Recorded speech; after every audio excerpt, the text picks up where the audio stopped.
इतना मुश्किल है क्या वजन घटाना कि इंजेक्शन से ही काम हो रहा है लोगों का? You have to put in an effort जिससे लोग बचते हैं। 100 में से 80 मरीज आके डिमांड करते हैं कि हमसे नहीं हो पा रहा, इंजेक्शन लगा दो। बेसिकली हमारी इंडियन पॉपुलेशन आलसी है। जो लोग इंजेक्शंस पे हैं, कितने दिन बाद वो एक नॉर्मल वेट जिसे कहते हैं वो 6 महीने लगते हैं। 6 महीने लग जाते हैं। जैसे इंसुलिन के पेन्स होते हैं, कुछ उस तरह के पेन्स हैं, तो क्या ऐसा समझे इसको सेल्फ एडमिनिस्टर कर सकते हैं? वो आसान है। अगर लोग घर पे लगा रहे हैं और उनको कोई एक्यूट एपिसोड हो गया बहुत ज्यादा, वॉमिटिंग डायरिया हुआ तो immediately should run to the hospital. पहले ये सिर्फ इंजेक्शंस के फॉर्म में थे, अब टैबलेट्स के फॉर्म में भी ये दवाएं आ गई। टैबलेट में दिक्कत ये है कि you have to take every day. कितना खा पाते हैं फिर उसके बाद इतने ऐसे मरीज? कुछ लोगों की बहुत कम हो जाती है, कुछ लोग को फर्क ही नहीं पड़ता। 3 मील पे था वो इंसान, कल आज इंजेक्शंस पे आया, थोड़े दिन में उस 1 रोटी 2 रोटी में किसी तरह से काम चला ले रहा है। तो क्या उसको कमजोरी फील हो सकती है? उसमें ये सलाह दी जाती है कि आप मील नहीं स्किप करो, reduce the size of meal. दवा रुकेगी तो वेट गेन होगा, पर by the time they should start other activities to maintain the. न्यूनतम कितनी एक्सरसाइज तो कर ही लेनी चाहिए? 30 मिनट्स। कई लोगों को लगता है कि जितना डॉक्टर साहब बताते हैं उतना तो चैट जीपीटी बता दे रहा है हमें। आई टेल देम यू अपने चैट जीपीटी से इलाज कराते, मेरे से इलाज करना नहीं।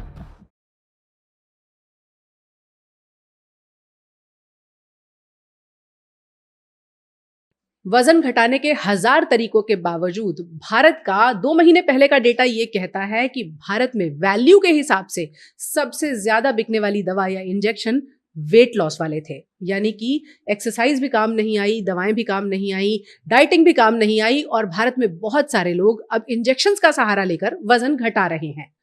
क्या वजन घटाना इतना मुश्किल है कि अल्टीमेटली लास्ट रिजॉर्ट यानी इंजेक्शंस या सर्जरी की तरफ जाना पड़ता है? और इंजेक्शंस लेने से पहले डॉक्टर और मरीज के बीच में किस तरह का ट्रस्ट बिल्ड होना जरूरी है? मरीज को क्या पता होना चाहिए, उनको उसको क्या क्या सावधानियां बरतनी है, इन सब की जानकारी कैसे होनी चाहिए, उसी को लेकर आज हम आए हैं। हमारे साथ डॉक्टर अंबुज गर्ग हैं, जो कि इंटरनल मेडिसिन के एक्सपर्ट हैं, गंगाराम हॉस्पिटल से जुड़े हुए हैं, और आपके मन में जितने सवाल हैं उनके जवाब हम एक एक करके आप तक पहुंचाने की कोशिश करेंगे। Thank you so much doctor साहब। जैसे मैंने कहा कि वेट लॉस के इंजेक्शंस ने नवंबर 2025 में सारे रिकॉर्ड तोड़ दिए। एक पॉपुलर एंटीबायोटिक जो सबसे ज्यादा प्रिस्क्राइब की जाती थी वो दूसरे नंबर पर आ गई, और वजन घटाने वाले इंजेक्शन सबसे ज्यादा बिके। इतना मुश्किल है क्या वजन घटाना कि इंजेक्शन से ही काम हो रहा है लोगों का? नहीं, मुश्किल तो नहीं है, पर उसके लिए ना you have to put in an effort जिससे लोग बचते हैं। सबसे पहले डाइट जी, उसके बाद एक्सरसाइज।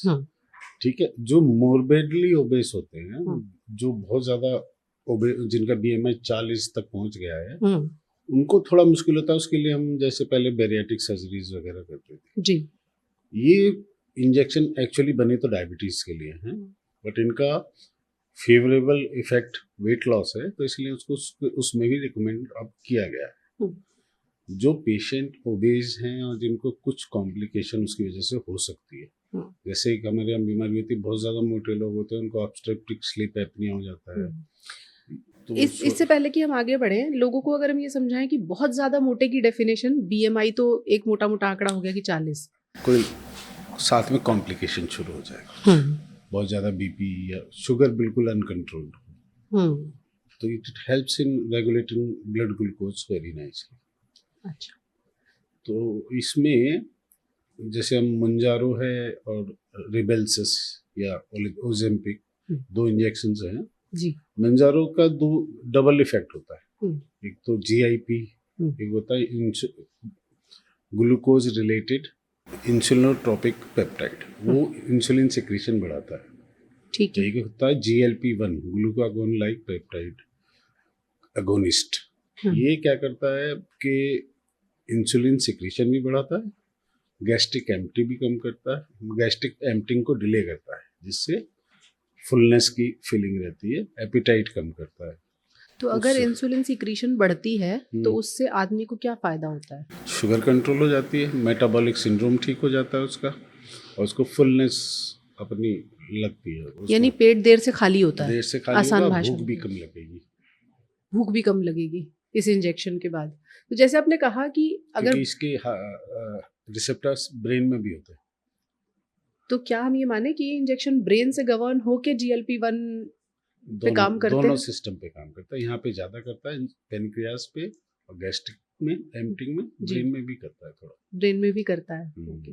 आपके पास कितने लोग आते हैं जो सीधे कहते हैं कि बस इंजेक्शन लगा दीजिए, हमसे कुछ नहीं हो पा रहा? बहुत लोग हैं, क्योंकि हमारे बेसिकली हमारी इंडियन पॉपुलेशन आलसी है। किसी को आप एक्सरसाइज करने को कहो तो 100 में से 20 ही करते हैं, 80 नहीं करते। जी। ठीक है, इंजेक्शन ले लेंगे, दवाई ले लेंगे, वो दे दीजिए आप। एक तो ये रीज़न है। दूसरा, अब जिस पेशेंट को ग्लूकोज कंट्रोल नहीं हो रहा है, उसको we have to think of something जिससे उसका ग्लूकोज डायबिटीज कंट्रोल में हो जाए, because diabetes is mother of so many disease, बिल्कुल and obesity itself is a mother of so many diseases. बिल्कुल। So it's good to reduce weight, but this is not the only option. अगर आपका वजन बहुत ज़्यादा नहीं है, you are moderately OBCs, तो you should try first diet, exercise and other things. इससे पहले कि हम इंजेक्शंस पर और ज़्यादा डीप डाइव करें, जैसे आपने कहा अगर वज़न बहुत ज़्यादा नहीं है, तो एक लेमैन कैसे समझे कि ये वाला जो वज़न है, ये मैं थोड़ी मेहनत करके कम कर लूँगा या कर लूँगी? BMI लेस देन 27 कर सकते हैं। 27, 28। कोई पेशेंट तो अगर they put in effort. I had a patient with BMI of 31. He was full blown diabetic. Then he reduced his BMI to 22. 31 से? हाँ, and उसकी डायबिटीज डिसअपियर हो गई। अच्छा, BMI 31 को अब हम एक बार थोड़ा और लोगों के लिए डिकोड करें कि उसका वजन कितना रहा होगा, हाइट कितनी रही होगी? उसका वजन था 92, हाइट थी 5'10". 5'10" पे 92। He came back to 63 or 68. जो उसका आइडियल वजन weight. होना चाहिए।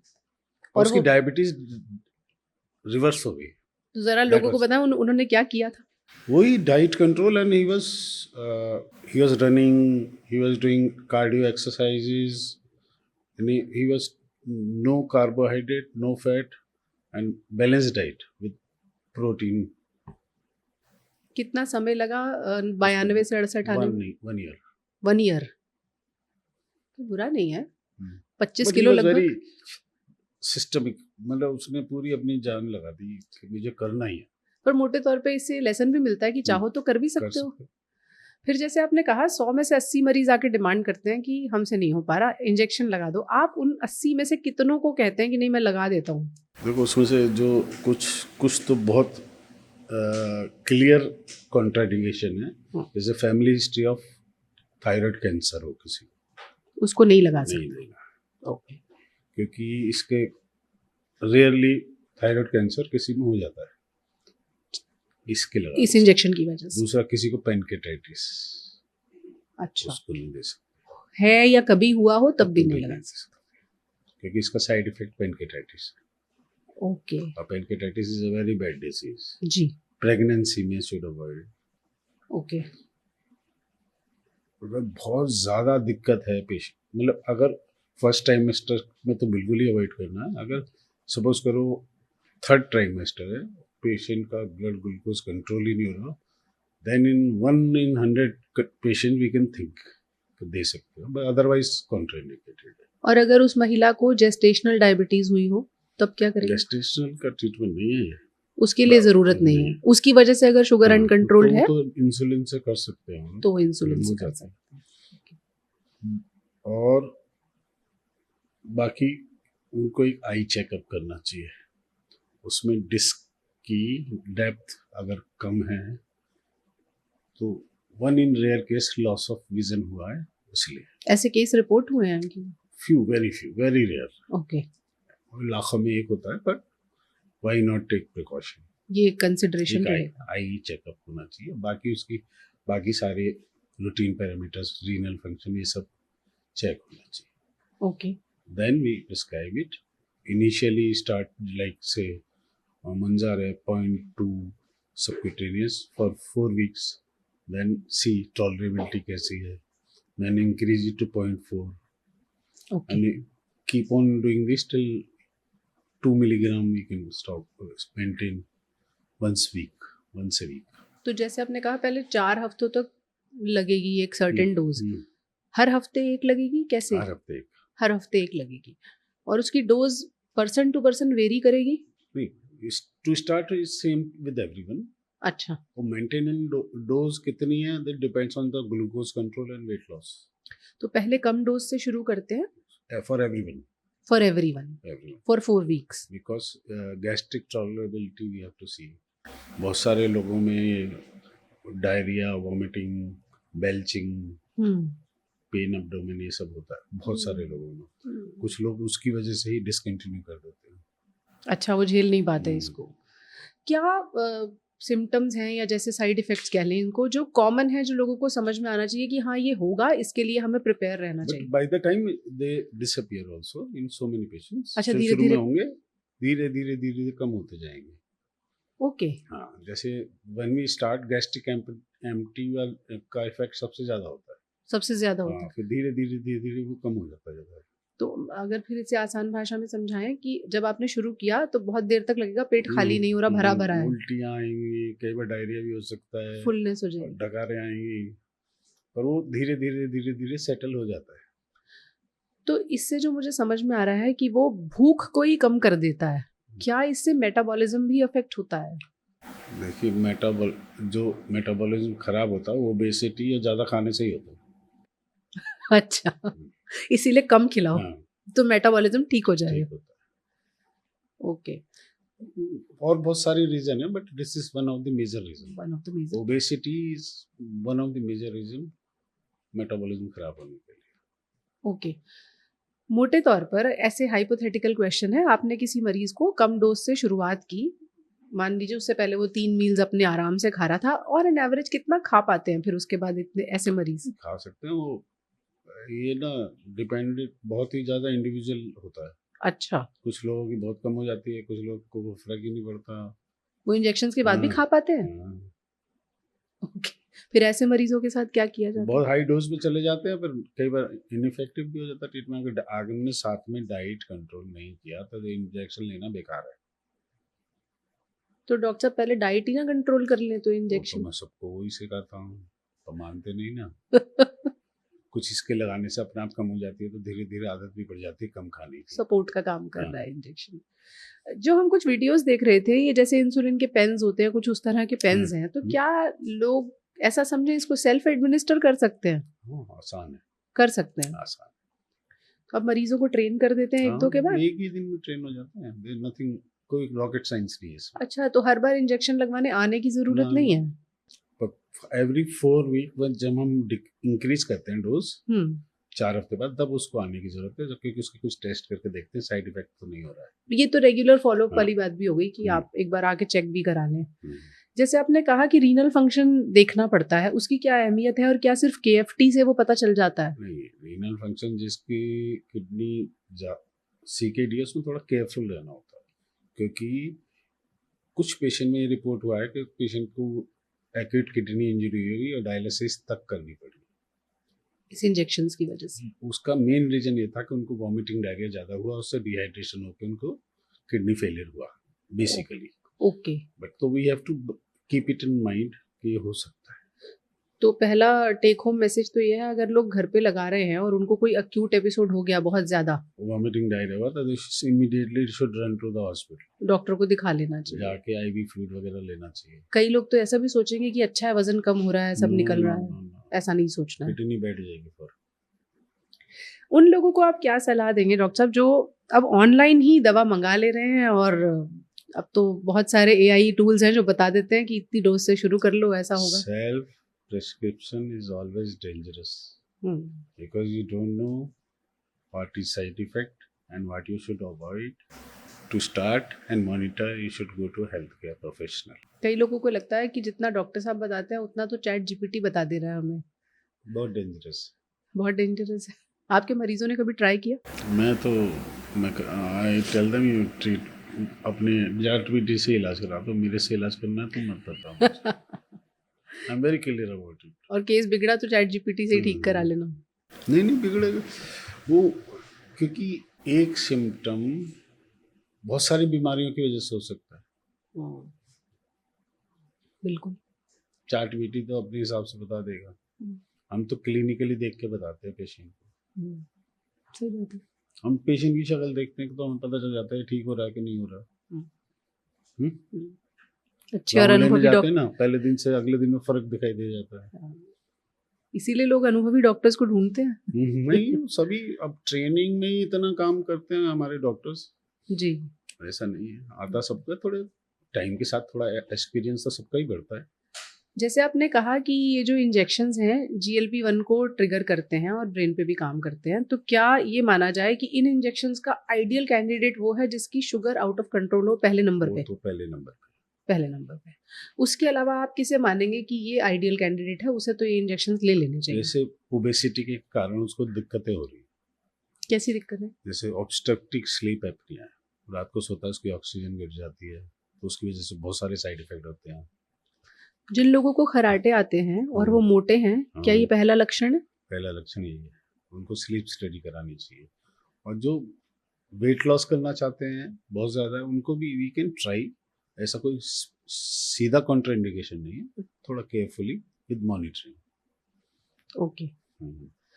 एक बार इंजेक्शन शुरू किए, 4 हफ्ते तक लगाए, उसके बाद कब तक, क्या ये सिलसिला अंतहीन चलेगा या रुक जाएगा? और जब रुक जाएगा तो उसके बाद फिर पेशेंट को क्या करना है? देखो, ये 4 हफ्ते डोज लगती है, फिर इंक्रीज की जाती है, फिर इंक्रीज की जाती है depending on the glucose control और वेट लॉस। फिर एक मेंटेनेंस डोज पे आ जाते हैं, जैसे 0.2 से शुरू किया, 2 पे आ गए, ठीक है, 2 पे मेंटेन कर रहा, ठीक है। ठीक है, विड्रॉ करोगे तो हिल गेट वेट गेन तो होगा। अच्छा, जब दवा रुकेगी तो वेट गेन होगा। पर by the time they should start other activities to maintain the weight, क्योंकि जब वेट कम हो जाता है तो आदमी की ईटिंग हैबिट्स, बहुत सारी चीजें ठीक हो जाती है। दे अंडरस्टैंड कि वेट कम होने से कितने फायदे हैं। ओके। तो उनके दिमाग में थोड़ा सा जी। पहले ये सिर्फ इंजेक्शंस के फॉर्म में थे, अब टैबलेट्स के फॉर्म में भी ये दवाएं आ गई हैं। टैबलेट जो ओजेम्पिक है उसकी टैबलेट भी आती है, पर टैबलेट में दिक्कत यह है कि you have to take every day. अच्छा, रोज एक दवा लेनी है। रोज गोली खानी पड़ेगी, और वो गैस्ट्रो इंटेस्टाइनल ट्रबल ज़्यादा होती है उसमें, क्योंकि हम जो इंजेक्ट करते हैं उसकी बायोअवेलेबिलिटी 89% है, क्योंकि वो सीधे स्किन में जा रहा है। टैबलेट की बायोअवेलेबिलिटी 0.4 to 1% है। और इसको शुरू करते 0.2 मिलीग्राम को, उसको शुरू करते 2 मिलीग्राम, 3 मिलीग्राम। इसको जरा आसान भाषा में लोगों को समझाइए कि इंजेक्शन और टैबलेट में क्या फर्क होता है? इंजेक्शन में टैबलेट में सबसे बड़ा अंतर है कि टैबलेट आपको रोज खानी पड़ेगी, इंजेक्शन हफ्ते में 1 लगेगा। ऐसा क्यों? वही बता रहा हूँ, उसके लिए क्योंकि हम जैसे हमने 0.2 मिलीग्राम का इंजेक्शन लगाया जी, तो 1.8 मिलीग्राम हमारी बॉडी में चला जाता है, उसकी हाफ लाइफ भी अच्छी है। ठीक है। टैबलेट अगर हमने 3 मिलीग्राम की खाई, 0.3 मिलीग्राम शायद जाएगा, क्योंकि वो पहले जाएगी, फिर ब्लड स्ट्रीम में एब्जॉर्ब होगी, फिर कहीं कहीं बायोअवेलेबिलिटी 0.4 to 1% है। तो वो उतनी इफेक्टिव भी नहीं होगी। इसलिए उसकी डोज बहुत ज्यादा देते हैं, 25 मिलीग्राम देते हैं हम उसको, 14 से 25 तक चले जाते हैं। तो फिर डॉक्टर साहब, आप अपनी प्रैक्टिस में क्या देख रहे हैं कि कितने लोग दवाओं को ऑप्ट करते हैं और कितने लोग फिर इंजेक्शंस पे ही रिलाई कर रहे हैं? दवा पे भी बहुत सारे लोग हैं जो इंजेक्शन नहीं लेना चाहते, वो दवा लेते हैं। अच्छा, ऐसे लोग हैं। वो डायबिटीज के लिए ज्यादा प्रिस्क्राइब्ड होता है एक्चुअली। तो पिछले 1-1.5 साल का मामला है जब से ये इंजेक्शंस आए हैं, आप अपनी प्रैक्टिस में क्या देख रहे हैं? कितना इनका इस्तेमाल बढ़ रहा है, घट रहा है, या आप लोगों को समझ में आ गया है? नहीं, इस्तेमाल तो बढ़ ही रहा है। बढ़ रहा है।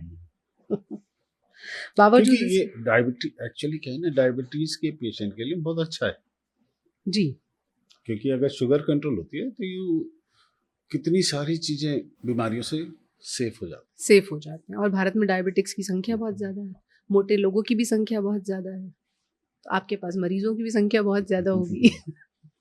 महिलाएं जब इस दवा या इंजेक्शन को ऑप्ट करती हैं, अगर वो ये इंजेक्शंस लगवाती हैं, तो क्या उनमें कोई हार्मोनल डिस्टर्बेंस होने का खतरा है? सच बहुत ज़्यादा नहीं है जी, लेकिन थायराइड की दवाई के साथ थोड़ा सा रिएक्शन देखा गया है। और दूसरा जो ओरल कंट्रासेप्टिव पिल है वो काम कम करती है इसके साथ।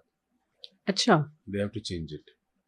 तो प्रेगनेंसी का चांस है अगर आप ओरल कंट्रासेप्टिव ओरल ओसीपी में कंट्रासेप्टिव है?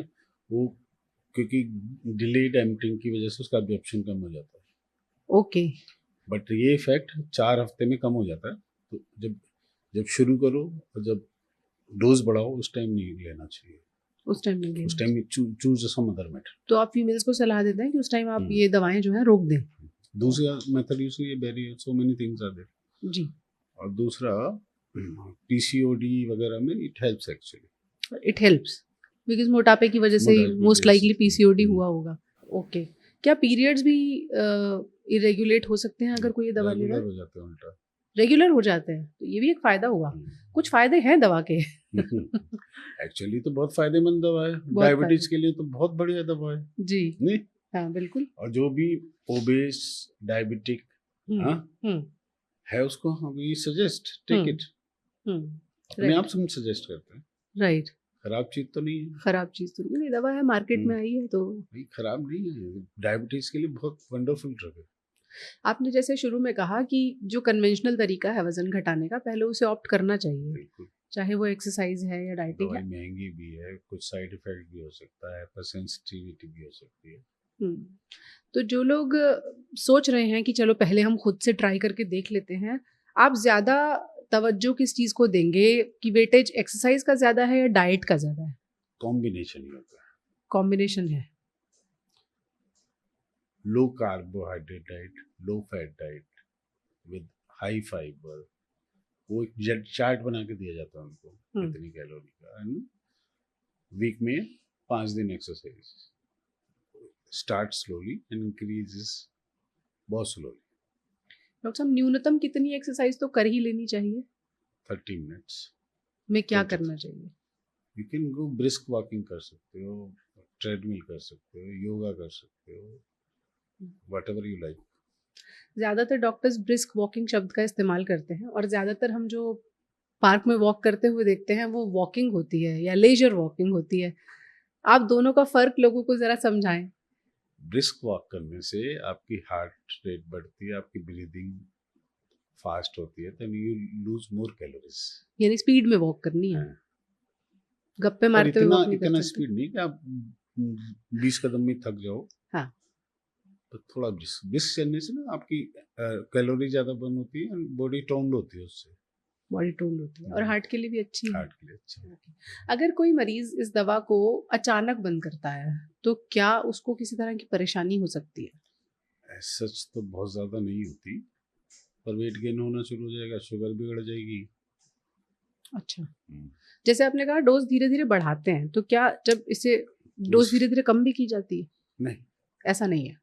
एक वो ऑप्टिमल डोज देखते हैं जिससे उनकी शुगर कंट्रोल हो जाए। ओके और उस डोज पे फिक्स रखते हैं फिर उसको। ओके। समटाइम्स जिनको फास्टर रिजल्ट चाहिए होते हैं तो we can start on injection, take them to tablets also. अच्छा, ऐसा भी होता है? ऐसा भी। ओके। बहुत सारे मोटे लोग जिनको बेरियाट्रिक सर्जरी की सलाह दी जाती है, क्या उन लोगों को पहले ये इंजेक्शंस लेने से कुछ फायदा होगा और हो सकता है बेरियाट्रिक टल जाए? बेरियाट्रिक जिनको की दी जाती है सलाह, वो एक तो बहुत मोटे होते हैं, पहली बात। बहुत मोटे होते हैं? कितने मोटे?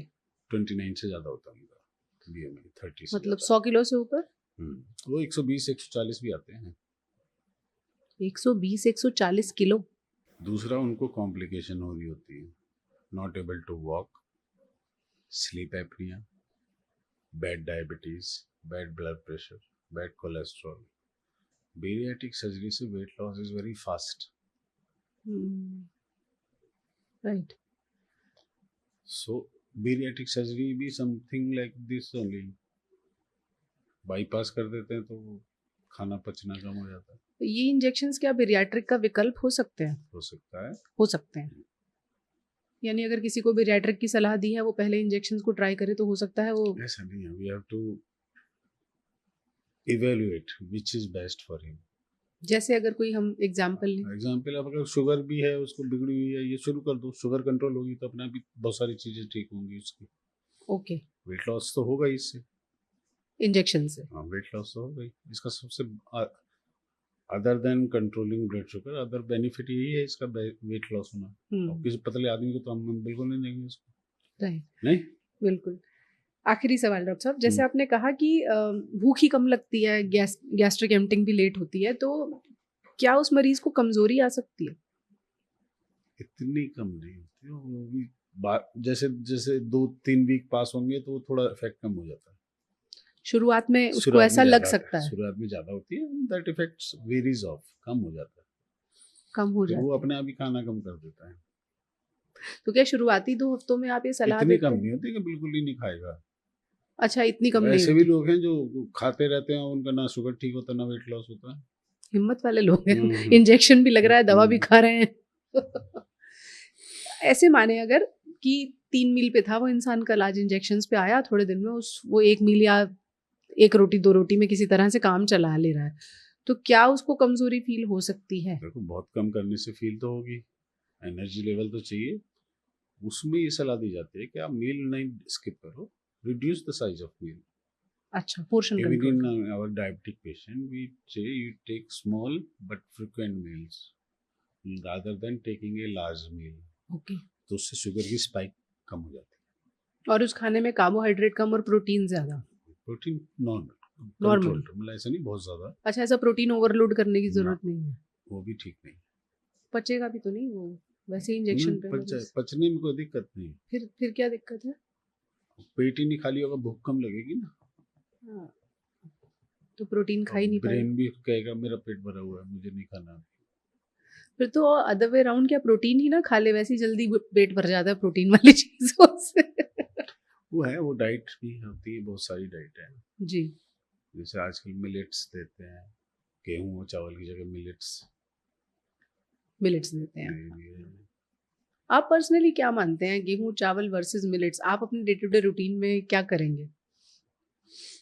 देखो, एक तो आपकी खाने की हैबिट को बदलना इतना आसान नहीं होता। आसान होता तो लोग इंजेक्शन नहीं हाँ। लगवाते। दूसरा, जैसे मेरे घर में, मैं अपनी पर्सनली बताता हूँ, जी। वी यूज मल्टीग्रेन आटा, हम्म। वो मैं खुद बनवा के लाता हूँ। हम्म। मल्टीग्रेन आटा यूज करते हैं, मिलेट्स भी हम यूज करते हैं, अच्छा, चावल भी यूज करते हैं, पर इन मॉडरेशन। ठीक बात है। कभी चावल खा लिया, कभी मिलेट खा लिया, कभी आपके घर की किचन का राज खुल ही रहा है, तो घी तेल कौन सा यूज करते हैं आप? घी ना, ये पर्सनल को, मैं पर्सनली तो मैं गाय का घी यूज करता हूँ। अच्छा। और ऑयल, जो ऑयल वैसे यूज करना होता है तो ऑलिव ऑयल, मस्टर्ड ऑयल। हम्म। फ्राइंग के लिए यू शुड यूज अपने जो ओल्ड ऑयल है ना, हम्म। मूंगफली का रिफाइंड ऑयल या तिल का रिफाइंड ऑयल, ये यूज करना चाहिए। Hmm. I never use palm oil से बनी हुई चीजें। Hmm. I don't use rice bran oil. Rice bran भी यूज नहीं करते, उसके पीछे क्या रीजन है? उसका रीजन ये है कि आप उसकी गूगल पे how it was it manufactured आप वो पढ़ लीजिए। अच्छा, ओके। जिस चीज में घी है ही नहीं, तेल है ही नहीं, उसमें से तुम तेल निकाल रहे हो कैसे? कैसे निकाल रहे हो?